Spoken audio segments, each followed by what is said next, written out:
खाती ये का करत तोहरे छोटा से उठाई के मार दे अभी बड़ी मर्डर करेला फिर बार लग डंट वाले चला आई चिनाती आ जे खाई खाती रखे जा काहे कहलन दादी माई से अपन बतियावत कौन माई से बतियावत रहा बुढ़वा का जाने कहां गोइल बटे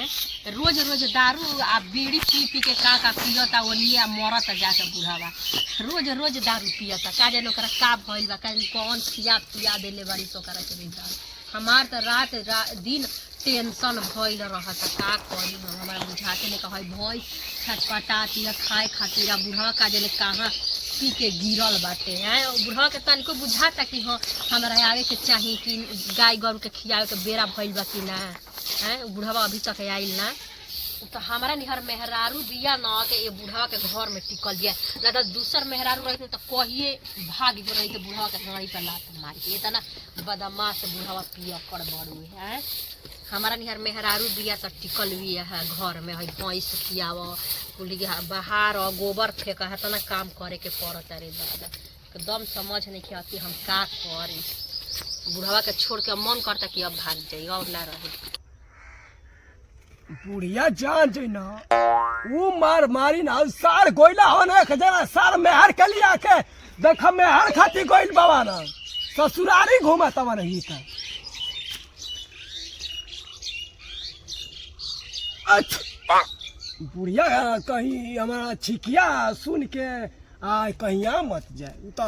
तो वालो था गोइठवा से देखी ना का करबा हो एगो नलायक लड़का निकाल गेला साला वो खाली मेहर के खाली घर दुआर हो गोरा था वो ये जाके बाकी चला हो हमार बुढ़िया ठीक हिया उता अब तो कह दिला है कि हम बीड़ी सिगरेट हम कुछ पियते ना है अब तो बाहरी आई है कि हम पियत है उ का जनत है कि हम पियत है कि नहीं पियत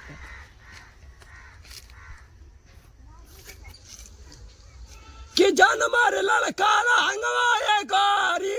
कैसे कैसे डोलावे लाई मां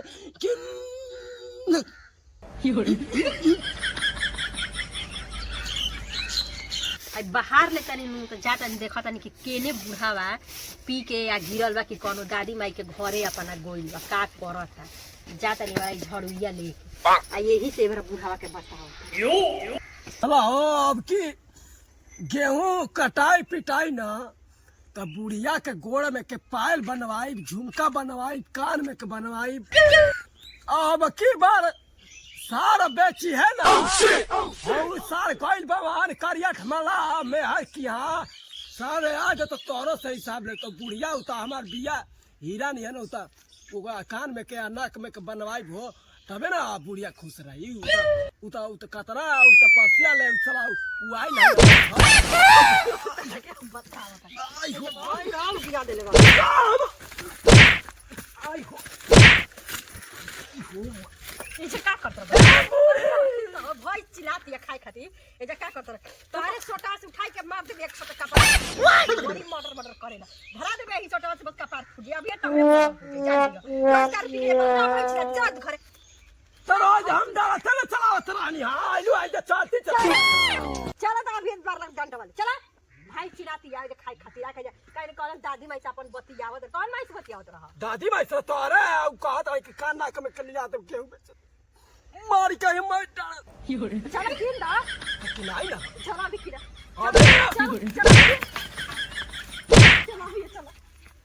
चला देखा कर चुके मैं कह दे तनी मर्डर कर दे 2 मिनट में मर्डर कर दे एक मर्डर को धरा दे नहीं तो तारे डर मर्डर चला घरे भाई चिनाती खाई चल घरे चला तो डाला दले रहा तू अरे हम डालता हम लोग रानी है तरम भाई खियावे खातिर आई बनी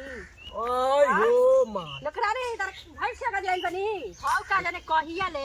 जहिया ले बियाह क के लइल उ तहिया से गोइल बस ससुराली आज तक ना आइल हमरा के नौकरानी बना के धइले बड़ा है तो जा दारा है दा का भइला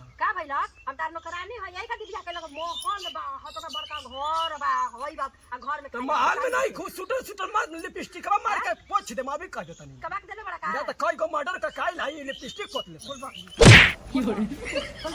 आई चल जी दारू आये ठीक कर खाली दारू पी के घुमत रह भाई भाई सही जी हाय का ले बड़ा हाय ये गो एक कर लुगा खा के लिए बड़ा हाय अगर हाय लेके चल ए बूढ़ी हमें करे जवा निकाल दा खा दे तू हमें करे जवा बोलबा हाय ले अभी ढेर बोल बता चल एगो हाय लेके चल तोरा डांटा अब भाई क्या ताकत है तारे देखा ताकतिया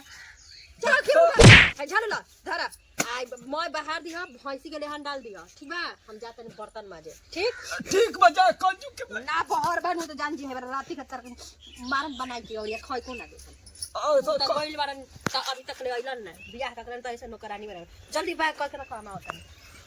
बताओ हो दादा हम तो जानी हमारा सुख मिली बताओ